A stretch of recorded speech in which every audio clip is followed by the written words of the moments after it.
नमस्कार प्रेक्षकांनो, तूही रे माझा मितवा या मालिकेच्या येणाऱ्या भागामध्ये आपल्याला असं पाहायला मिळालं की अर्णवने फायनली ईश्वरीला प्रपोज केलेला आहे. मला तू खूप आवडतेस, माझं तुझ्यावरती खूप प्रेम आहे, असं तो तिला म्हणालेला आहे.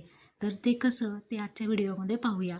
अर्णव हा गुंडांना मारत असतो तेव्हा ईश्वरी तिथे येते आणि त्याला म्हणते, सर इतकं का मारता येईल, सोडा, पोलिसांना फोन करण्याऐवजी तुम्ही इथे येऊन गुंडांना मारत बसलात, पोलिसांना काय नाही बोलवलं.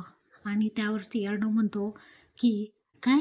ईश्वरी म्हणते, तुमचे मिठाईचे जे बॉक्स आहेत ते ऑलरेडीच पोचले तुमच्या ऑफिसमध्ये. अर्णव म्हणतो, मी मिठाईंच्या बॉक्ससाठी नाही आलेलो आहे, इथे मी तुझ्यासाठी आलेलो आहे.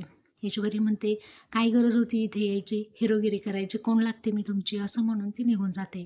आणि पुढे गेल्यानंतर त्याचं ब्लेझर त्याच्या अंगावरती टाकते आणि म्हणते, चला आता ऑफिसला, असं म्हणून ती पुढे येते. अर्णव हा ब्लेझर काढत म्हणतो, हिच्यामध्ये नक्कीच वेगळा स्पार्क आहे आणि म्हणूनच मला ही खूप आवडते. मिस इंदोर, माझं तुझ्यावरती खूप मनापासून प्रेम आहे, असं म्हणते आणि ती त्याच्याकडे पाहत राहते.